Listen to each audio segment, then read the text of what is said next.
Welcome, people. Welcome to another episode of the Zidane Matthews Show.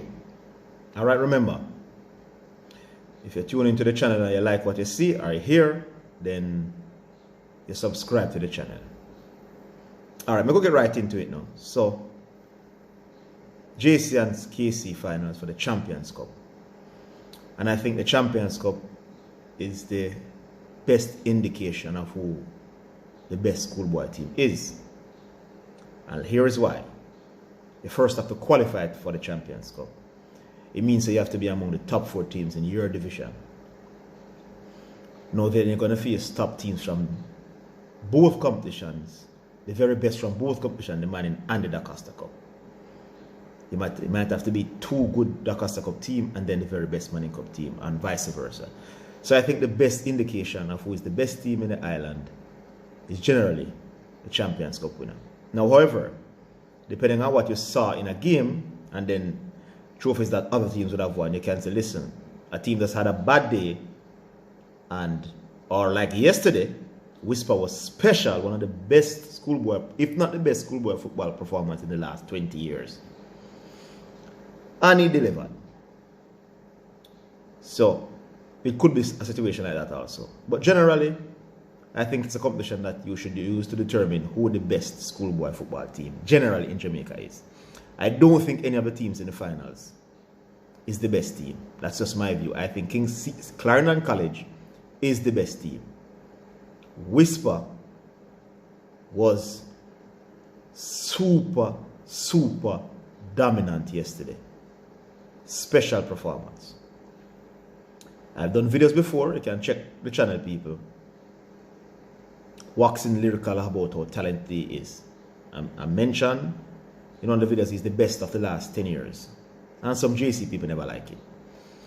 I'm talking about Flemings and Flemings this and Flemings that. Yeah, Flemings has the records because he played on top teams and he's a very good schoolboy footballer and he has the records.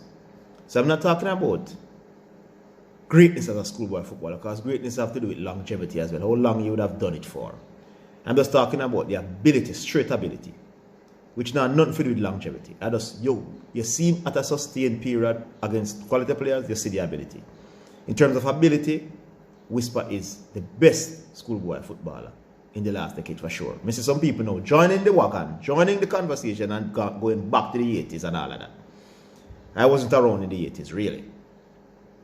So, I don't know. And I only talk about things that I've seen. Yeah? Now, people are blaming the coach of CC. Because obviously CC went in as favorites. Obviously when you're watching the games, you watch the game, even if you never saw CC before, you watched the first 10-15 minutes of the game last night. You saw who the best team was. If you know football, you know that CC team, if they play KC 10 times, and 9 times they're going to beat KC. Alright, give KC one more. 8. A better team. You can't see it. Now, we have seen in sports where people face better opponents generally. Teams that have been more consistent and have better players and have done better and more fluent and easy on the eye right throughout games. And superstar all-time great players delivered. Maradona in '86 never had the best team. Never had the best teammates in terms of a World Cup winner. It was not a good team. Michael, John, LeBron, James, Lionel Messi, these people pull up these sort of things when they single-handedly. Remember when Argentina was struggling miserably to qualify for the 2018 World Cup? They went to Ecuador. They never won in Ecuador in a qualifier before. Never in the history of South American World Cup qualifier. Ecuador led in the game. Messi hat-trick. Took the game away from Ecuador. Argentina qualified for the 2018 World Cup. So, those sort of talent can do those sort of things. That's what occurred. So they're saying that the talk is that Lenny Hyde never paid close attention to Whisper. I don't understand what they mean.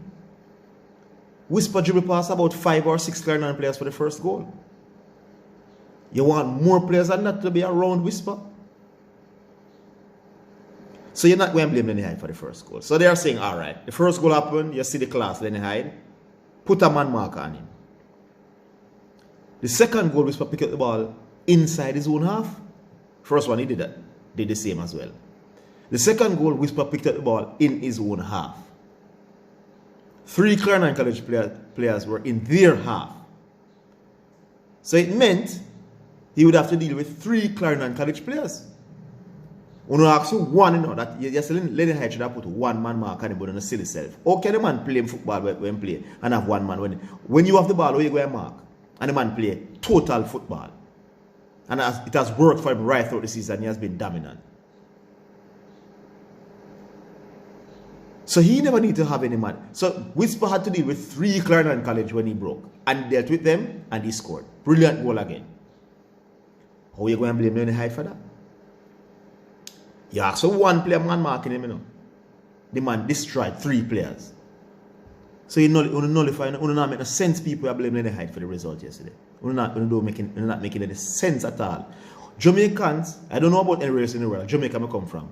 You stop analyze sports, and when the sports done, you just blame somebody. And also analyze the game, look at the game, break it down. Argentina lose. Oh, Messi not good. Messi this and Messi choke and Messi that. And 22 players is in the squad, or 26 now, and the coach make 5 changes, and 10 other players on the field with Messi. And it's Messi fault. That's what the man dribbled past 5 Clarendon College players for the first goal. 3 was in the half for the second goal, and him still score. And his coach go and blame and say the coach should have a man mark. It's 8 players that in the combine have 2 goals, the man get by. With the combine both goals. I'm not asking for one to be marking him. But one man can't stop him. Say if Lenny Hyde had put a man personally to mark Whisper, once Whisper got the ball, Whisper got turn him. The man was just brilliant.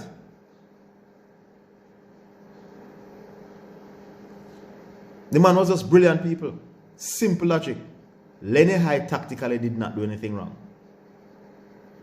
It's unfortunate that one of his better players, if not his best player, Hull, was not available for the game. That played a part. But the man, Clarendon College faced a generational schoolboy talent, and he was at his very, very best. That's what happened. It's just unfortunate for their sake that they conceded that 3rd goal. You want to go to the 3rd goal now? You want to blame Lenny Hyde for the 3rd goal? Where the centre half of Clarendon College stepped into a ball and took a shot. It hit a ricochet from a Kingston College player and went to the next CC defender who never saw Whisper coming from his blind side. Whisper came around him and took the ball from him. First touch, boom, gone, throw and goal. 3-0. You blame Lenny Hyde for the defender not looking over his shoulder to say Whisper. Now at 3-0 now, Clarendon College has to throw the kitchen sink at Kingston College. And then the last goal now was on a good counter-attack. That was a good counter-attacking goal where the ball was played on the other side, the player broke, Whisper made the run, and he slotted home one time. So the game was basically almost close to being over at 3-0. If Clarendon College had gotten back a goal, though, the 4th went to 4, then I thought they would have had a better chance of coming back. But Lenny Hyde is not to be blamed. Lenny Hyde is not to be blamed. There's nothing tactically went wrong, people. The argument is that him never adjusted for Whisper. The man dribbled past 5 players the first goal and dribbled past 3 the second goal. How much more defenders they want around one player? The defenders have to get criticized then, or you give the youngs time credit. And I think it's more about giving the elite talent, the special talent, this credit. Stats lose to penalties again against a Jamaica College team. I don't know what is happening with them. They had the chances in the first half. They never took them. Casey put on the big guns. They were on the back foot, no stats. Went to penalties, they lost. But people, want to reason the sports, analyze the sports better than what you are. You Facebook analysts, and all you people all over the place who think you're analysts. Want to break down the thing properly and analyze the situation and see if it was a tactical error why the situation occurred. There was no tactical error why Whisper dribbled from his own half past 5 CC player. 5 CC player was there. He walked past all of them. One of them should have fouled him. The second goal at 3, when Whisper picked up the ball, 3 players was inside the Clarendon College half. And then Drew pass all three of them. So now I said, if you put a man upon him. You know, say one man can't stop the man, you don't blame coach. You know, if you stop it.